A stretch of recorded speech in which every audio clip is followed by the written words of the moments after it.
Good day everyone. Today we will continue our discussion further with the solutions chapter.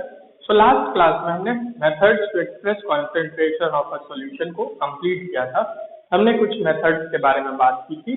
So kindly practice some questions from the textbook. जो भी textbook reference book आपको अच्छी लगे आप practice कर सकते हैं उससे. So my suggestion would be पहले आप किसी बेसिक टेक्स्ट बुक से स्टार्ट कीजिए, then you can go on to practice some good questions from physical chemistry by OP Tandon. एक अच्छी बुक है ओपी टंडन फिजिकल केमिस्ट्री के लिए, आप वहां से प्रैक्टिस कीजिए. और अगर अच्छे क्वेश्चंस आप प्रैक्टिस करना चाहते हैं then you can switch on to RK Mukherjee. आप आरके मुखर्जी भी देख सकते हैं, बट यही सीक्वेंस फॉलो करेगा. डायरेक्टली आरके मुखर्जी या ओपी टंडन से जंप मत करिएगा, otherwise you'll feel little bit demoralized. First follow a basic textbook, कुछ questions वहां से कर लीजिए, फिर ओपी टंडन पे जाइएगा एंड देन आपकी Mukherjee. So follow this sequence, या आप जो भी टेक्स्ट बुक फॉलो करना चाहें अपने हिसाब से कर सकते हैं. So now we will continue with the solution chapter. So इस सॉल्यूशन चैप्टर में हम बाइनरी सॉल्यूशन की प्रॉपर्टीज बेसिकली डिस्कस करेंगे. बहुत सारी प्रॉपर्टीज या 3-4 प्रॉपर्टीज के बारे में हम डिस्कस करेंगे बाइनरी सॉल्यूशंस की. सो जो बाइनरी सॉल्यूशंस जिनके बारे में हम बात करेंगे वो बेसिकली 3 तरह के बाइनरी सॉल्यूशंस रहेंगे. तो कौन से 3 तरह के बाइनरी सॉल्यूशंस की प्रॉपर्टी हम इस चैप्टर में मेनली डिस्कस करेंगे. The 3 types of binary solution will be solution of gas in liquid. ठीक है, एक गैस डिसॉल्व रहेगी एक लिक्विड में. ये पहला तरह का बाइनरी सॉल्यूशन होगा जिसके बारे में हम बात करेंगे, जिसकी प्रॉपर्टीज हम देखेंगे.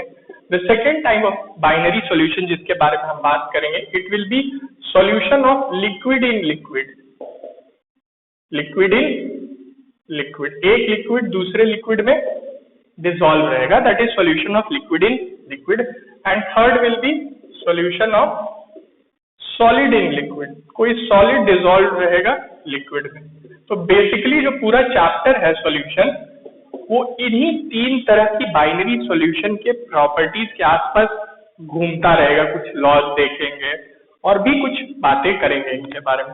सो let us start our discussion with the first type of binary solution, that is solution of gas in liquid. Liquid. So gas in liquid का सॉल्यूशन कैसे बनाया जाता है. आप किसी गैस को डिसॉल्व कर लीजिए लिक्विड में. सो जब एक गैस को डिसॉल्व करते हैं लिक्विड में, सो कुछ फैक्टर्स होते हैं जो हमें अपने माइंड में रखने होते हैं while dissolving a gas in liquid. So there are some factors which affect the solubility of gas in liquid. कौन कौन से फैक्टर्स होते हैं, लेट अस सी.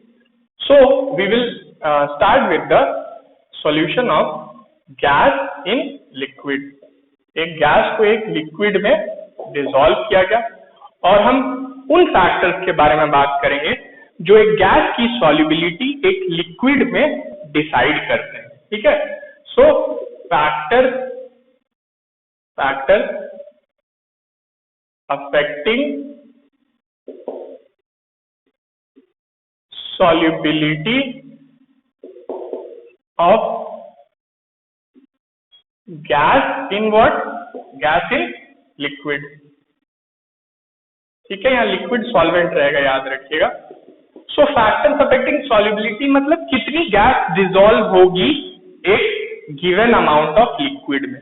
सॉल्युबिलिटी का मतलब यही होता है कितनी गैस डिसॉल्व कर पाते हैं एक गिवन अमाउंट ऑफ लिक्विड में. सो वो इन फैक्टर्स पे डिपेंड करेगी. The first factor is nature of gas and solvent. मतलब आप किस गैस को किस तरह के सॉल्वेंट में डिसॉल्व करने की कोशिश कर रहे हैं, ये फर्स्ट फैक्टर होता है. सो कुछ गैसेस ज्यादा अमाउंट में सॉल्वेंट में डिसॉल्व हो जाती हैं या लिक्विड में डिसॉल्व हो जाती हैं, कुछ गैसेस कम अमाउंट में लिक्विड में डिसॉल्व होती हैं. सो जनरली ऐसा देखा गया है कि जो गैसेस इजीली लिक्विफाई हो जाती हैं they are more soluble in solvent. ठीक है, जनरल ट्रेंड है ये कोई रूल नहीं है, but it is a general trend. It is seen that the gases which can be liquefied easily are more soluble in the given solvent. ठीक है, तो ये फर्स्ट फैक्टर है जो solubility of gas in a liquid को decide करता है. Let us talk about the second factor. The second factor is temperature. क्या है? टेम्परेचर. अब ये कोई ऐसी चीज है जो आपने बचपन से नोटिस की होगी. जब आप किसी भी कंटेनर में पानी रख के गर्म करते हैं, पानी रख के you boil that, you see bubbles coming out of that water. ठीक है, बॉइलिंग वाटर में क्या देखते हैं, बबल्स निकलते हैं. What are those bubbles? वो बबल्स होते क्या है? That is air dissolved in water. So जब भी आप पानी को गर्म करते हैं, you heat the water, the air dissolved in that water escape, बाहर चली जाती है. दैट मीन्स जब आप टेम्परेचर बढ़ा रहे हैं तो जो gas in form of air जो वाटर में डिसॉल्व थी वो क्या हो रही है, एस्केप हो जा रही है, निकल जा रही है. दैट मीन्स यहाँ से आप क्या कंक्लूड कर सकते हैं कि टेम्परेचर अगर बढ़ाएंगे, क्या करेंगे, टेम्परेचर अगर बढ़ाएंगे तो गैस की सॉल्युबिलिटी क्या होगी, डिक्रीज होगी, घटेगी. ठीक है, on increasing the temperature solubility of gas in a liquid decreases. तो ये सेकंड फैक्टर है जिसको ध्यान में रखिएगा. Now the third factor is pressure. अब प्रेशर किस तरह से सॉल्युबिलिटी को अफेक्ट करता है? प्रेशर किस तरह से सॉल्युबिलिटी को अफेक्ट करता है गैस की? ऑन इंक्रीजिंग द प्रेशर बढ़ाने से एक गैस की सॉल्युबिलिटी लिक्विड में बढ़ती है. एक गैस की सॉल्युबिलिटी लिक्विड में बढ़ती है. So let us try to understand it with a diagram. एक डायग्राम से इस चीज को समझने की कोशिश करते हैं. ठीक है, सपोज करिए हम किसकी बात करें, हम देख रहे हैं कि प्रेशर किस तरह से एक गैस की सॉल्युबिलिटी इन लिक्विड को अफेक्ट करता है. सपोज करिए मैंने दो कंटेनर्स लिए और दोनों को ऊपर से सील कर दिया by the help of a moving piston. दो आइडेंटिकल कंटेनर्स हैं, याद रखिएगा, ये दो एग्जैक्टली सेम तरह के कंटेनर्स हैं और दोनों को मैंने सील कर दिया ऊपर से एक मूवेबल पिस्टन. मूवेबल पिस्टन का मतलब ये पिस्टन को आप नीचे प्रेस कर सकते हैं, ये मूव कर सकते हैं नीचे. अब मैंने दोनों ही कंटेनर्स में सेम अमाउंट ऑफ लिक्विड लिया, सेम अमाउंट भी लिया और नेचर भी लिक्विड का सेम है. जो लिक्विड इस कंटेनर में है वही लिक्विड इस कंटेनर में भी है. जितना क्वांटिटी इस कंटेनर में उस लिक्विड का लिया उतना ही क्वांटिटी उस कंटेनर में भी लिया. Now there is some space vacant, कुछ स्पेस वेकेंट है between the liquid surface and the piston और यहाँ भी. सो हमने उस स्पेस को कुछ गिवन गैस से भर दिया, कोई एक गैस से फिल कर दिया, यहाँ भी और यहाँ भी. अब आप देख सकते हैं कि दोनों आइडेंटिकल कंटेनर्स हैं और लिक्विड का अमाउंट भी सेम है. तो जो गैस होगी, gas contained in this space between the piston and the surface of the liquid will be same in both the container. ठीक है, will be same in both the container. अब मैंने क्या किया, अब मैंने एक कंटेनर को ऐसे ही छोड़ दिया नॉर्मली और एक कंटेनर को क्या किया, उसको प्रेशराइज किया ऊपर से. तो होगा क्या, ये जो पिस्टन है दैट विल मूव डाउन. अगर ये नीचे आएगा तो so this piston will come down, आ जाएगा नीचे, आ जाएगा, यहाँ कहीं आएगा, यहाँ कहीं आ जाएगा. ये